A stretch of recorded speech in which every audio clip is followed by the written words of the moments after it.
नमस्कार दोस्तों। आज के इस विश्लेषण में हम भारत के सबसे आबादी वाले राज्य उत्तर प्रदेश में हो रहे एक मैसिव और कॉम्प्लेक्स ट्रांसफॉर्मेशन को समझने की कोशिश करेंगे। मुख्यमंत्री योगी आदित्यनाथ के नेतृत्व में ये राज्य आर्थिक, प्रशासनिक और वैचारिक रूप से किस तरह बदल रहा है।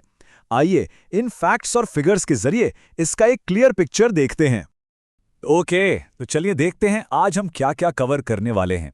हम स्टार्ट करेंगे द मंक इन पावर से, उसके बाद द गवर्नेंस डॉक्ट्रिन, फिर कुछ हार्डलाइन कंट्रोवर्शियल पॉलिसीज, स्टेट का बड़ा इकोनॉमिक पुश और एंड में काफी चर्चित one district one product scheme. Let's dive into this. पहला हिस्सा, द मंक इन पावर। ये एक ऐसी राइज है जो सच में बिल्कुल अनकन्वेंशनल है।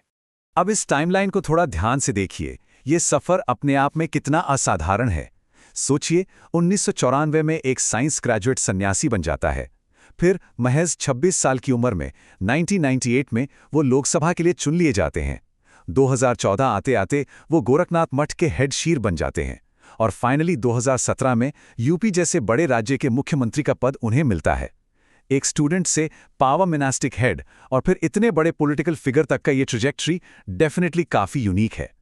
आगे बढ़ते हैं दूसरे हिस्से पर, द गवर्नेंस डॉक्ट्रिन, यानी एडमिनिस्ट्रेशन चलाने का एक कमांड मॉडल। इस एडमिनिस्ट्रेशन का कोर अप्रोच समझना हो तो उनका ये स्टेटमेंट देखना जरूरी है। उनका ओपनली कहना है कि उनकी सरकार ना तो माफिया से डरती है और ना ही किसी वेस्टेड इंटरेस्ट्स या प्रेशर के आगे झुकती है।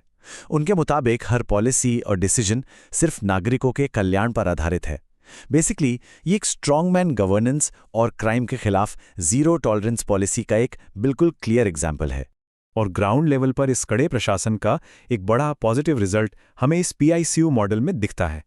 देखिए, शुरू में ये मॉडल पूर्वांचल के बच्चों को जापानीज एन्सेफेलाइटिस नामक बीमारी से बचाने के लिए स्टार्ट हुआ था, लेकिन इसकी सक्सेस ऐसी रही कि इसे तेजी से राज्य के सभी 75 जिलों में स्केल अप कर दिया गया। और यही बड़ा कारण था कि बाद में कोविड-19 पेंडेमिक के दौरान इस हेल्थ इंफ्रास्ट्रक्चर से बहुत ज्यादा मदद मिली। यहां तक कि WHO ने भी इसकी ऑफिशियली सराहना की थी।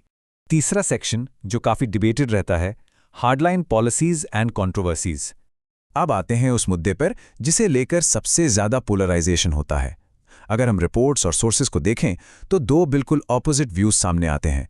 एक तरफ सपोर्टर्स का फर्मली मानना है कि यूपी अब करप्शन और क्राइम फ्री हो गया है और पुराना जंगल राज खत्म हो चुका है। वहीं दूसरी तरफ कुछ एकेडमिक्स और ह्यूमन राइट्स ग्रुप्स का नजरिया बिल्कुल अलग है। वो इसे कम्युनल ऑथोरिटेरियनिज्म मानते हैं, एक ऐसी व्यवस्था जिसे उन्होंने थोकी राज कहा है, जहां फेक एनकाउंटर्स और माइनॉरिटीज को टारगेट करने के सीरियस आरोप लगाए जाते हैं। तो आखिर वो कौन सी पॉलिसीज हैं जिन पर इतनी बहस होती है? इस लिस्ट को देखिए। क्रॉस फायरिंग में क्लेम किए गए करीब 119 से ज्यादा एक्स्ट्रा जुडिशियल एनकाउंटर्स, धर्मांतरण के खिलाफ लव जिहाद ऑर्डिनेंस, आरोपियों के घरों पर होने वाली बुलडोजर की कार्रवाई और एंटी रोमियो स्क्वाड्स। जो चीज यहां नोट करने वाली है वो ये कि जहां सरकार इन स्टेप्स को लॉ एंड ऑर्डर मेंटेन करने के लिए एक्सट्रीमली जरूरी मानती है, वहीं क्रिटिक्स इन्हें टोटली विवादास्पद और माइनॉरिटीज को टारगेट करने वाले मेथड्स बताते हैं। इन डीप लीगल और एथिकल कंसर्न्स को संक्षेप में समझने के लिए एकेडमिशियन प्रताप भानु मेहता का ये ऑब्जर्वेशन काफी एक्यूरेट है। उनका मानना है कि ऑर्डर क्रिएट करने के लिए कानून को दरकिनार करना, जिसे उन्होंने थोकी राज कहा है, इस एडमिनिस्ट्रेशन की आइडियोलॉजिकल सक्सेस का एक बहुत बड़ा हिस्सा बन गया है। ये यूपी मॉडल के क्रिटिकल व्यू का एकदम सटीक समरी है। चौथा हिस्सा, इकोनॉमिक एंड इंफ्रास्ट्रक्चर पुश। इन सब कानूनी और पॉलिटिकल डिबेट्स के बीच राज्य में एक डेटा ड्रिवन आर्थिक ओवरहॉल भी चल रहा है। $1 ट्रिलियन। दोस्तों, इस नंबर पर ध्यान दीजिए। ये यूपी सरकार का इस राज्य के लिए सबसे मैसिव स्टेटेड इकोनॉमिक गोल है। यह आंकड़ा इतना विशाल है कि सोचिए, दुनिया के कई पूरे देशों की GDP इससे कम होती है। इस टारगेट के बिना यूपी की आर्थिक दिशा को समझना अधूरा होगा। और इस मैसिव टारगेट को अचीव करने के लिए टॉप डाउन अप्रोच के तहत ग्राउंड पर बहुत अग्रेसिव कदम उठाए गए हैं, जैसे एक ही टाइम पर 44 मेगा प्रोजेक्ट्स पर काम चलना, नोएडा में सैमसंग की दुनिया की सबसे बड़ी फैक्ट्री सेटअप करना, UP defence industrial corridor launch करना और ईज ऑफ डूइंग बिजनेस में पूरे देश में सेकंड रैंक हासिल करना। ये क्लियरली दिखाता है कि कैसे एक हिस्टोरिकली पिछड़े राज्य को मॉडर्न डेवलपमेंट हब बनाने की पुश की जा रही है। और इस इकोनॉमिक डेवलपमेंट को गांव-गांव तक ले जाने के लिए शुरू हुआ हमारा 5वां हिस्सा, वन डिस्ट्रिक्ट वन प्रोडक्ट, यानी फ्लैगशिप ओडीओपी स्कीम। अब ये ओडीओप आखिर है क्या? 2018 में शुरू हुई ये स्कीम एक्चुअली जापान के एक मॉडल से इंस्पायर्ड है। इसका एम बड़ा सिंपल है।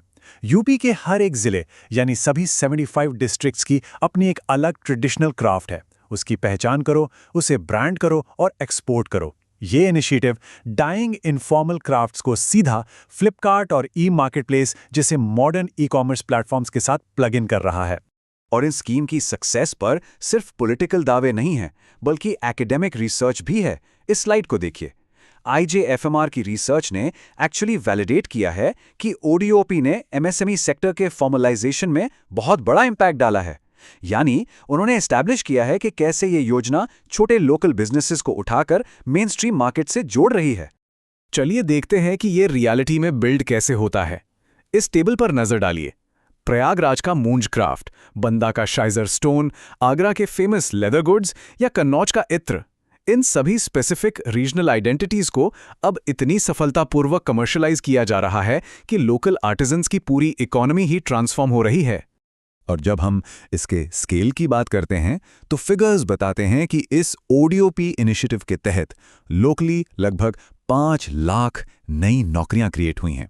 ये एक मैसिव स्केल का जॉब क्रिएशन है जो शिल्पकारों को उनके अपने ही गांव जिले में अपॉर्चुनिटीज दे रहा है। साथ ही अगर एक्सपोर्ट्स को देखें तो रेवेन्यू ने 2 लाख करोड़ रुपए के इस माइंड बॉगलिंग आंकड़े को छू लिया है। ओडीओपी के जरिए लोकल आर्टिसंस के प्रोडक्ट एक्सपोर्ट होने से ये स्टैगरिंग फिगर अचीव हुआ है, जो स्टेट के फ्यूचर के लिए एक रियल गेम चेंजर है। तो इन सब फैक्ट्स और डेटा को एनालाइज करने के बाद दोस्तों, एक बहुत ही बड़ा और प्रोवोकेटिव सवाल उठता है। क्या एक तरफ की टॉप डाउन हार्डलाइन गवर्नेंस और दूसरी तरफ स्थानीय स्तर पर ऐसा आर्थिक विकास, दोनों एक साथ सस्टेनेबली एग्जिस्ट कर सकते हैं? और सबसे बड़ा सवाल, क्या 2 अलग अलग दिशाओं वाला ये यूपी मॉडल ही हमारे देश के फ्यूचर का ब्लूप्रिंट बनने वाला है? आप इस बारे में क्या सोचते हैं?